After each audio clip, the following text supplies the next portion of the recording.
लड़कों ने घर छोड़ दिया, जंगल में रहने लगे। महिलाएं मुझे कहती हैं वो फिर आएंगे हमारे पास। और गवर्नर के सामने सिक्योरिटी का सच्चा failure, I am shocked at it.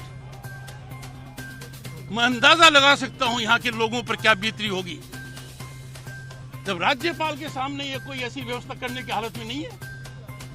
बार बार कर रहा हूं, आईसी कहां है? Where is the IC? आप आईसी है क्या? क्या हो रहा है? ऐसी व्यवस्था होती है क्या? आपको बोला कूच बिहार की तरफ जाएगा। आपके पास हर चीज का एक्सक्यूज है, पर आपके पास ये एक्सक्यूज नहीं है कि लॉ एंड ऑर्डर मेंटेन न हो। गवर्नर के गाड़ी को इस तरीके से रोकना, आई am shocked at it. This is total collapse of rule of law.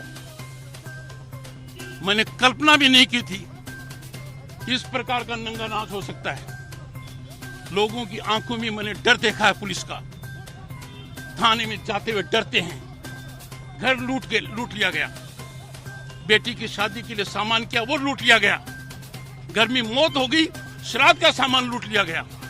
घर के बाद घर को डिस्ट्रॉय कर दिया। और इनका अति उत्साह कि कवेड़ को इधर जाना था तो भी आपकी पुलिस का फेलियर है। Your police should know where I was going. Your pilot is leading me. I am shocked at it. I am really shocked. This is destructive of democracy. Rule of law के totally खिलाफ है। मैंने आगाह किया था chief secretary और DGP को कि they must ensure there must be proper law and order while I am there. It is planned. आठ लोगों को इतनी छूट दे दी गई, उनको ऐसे हाथ जोड़कर ट्रीट कर रहे हैं। They are violating law and they are being treated as guests. Shocked at it. 3 मई से राज्य के मुख्यमंत्री को पूर्ण अधिकार रहा है। 5 मई को उन्होंने शपथ ली है।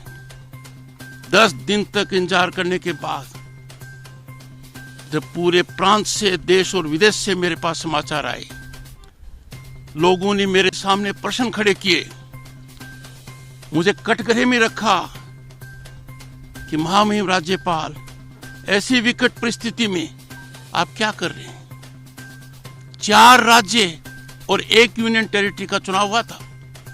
हिंसा सिर्फ पश्चिम बंगाल में क्यों है?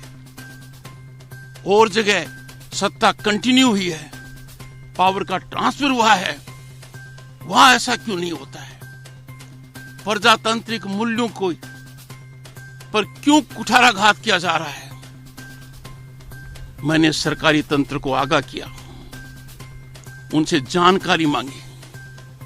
मुझे जानकारी के रूप में कुछ नहीं मिला।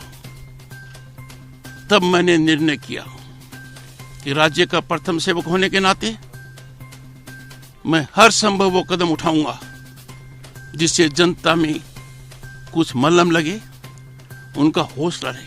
मुख्यमंत्री की मर्यादा है कि वो संविधान को अपहोल्ड करें, संविधान के अनुसार काम करें, संविधान के दायरे में काम करें। और राज्यपाल का दायित्व है वो संविधान को प्रिजर्व करे, प्रोटेक्ट करे, डिफेंड करे।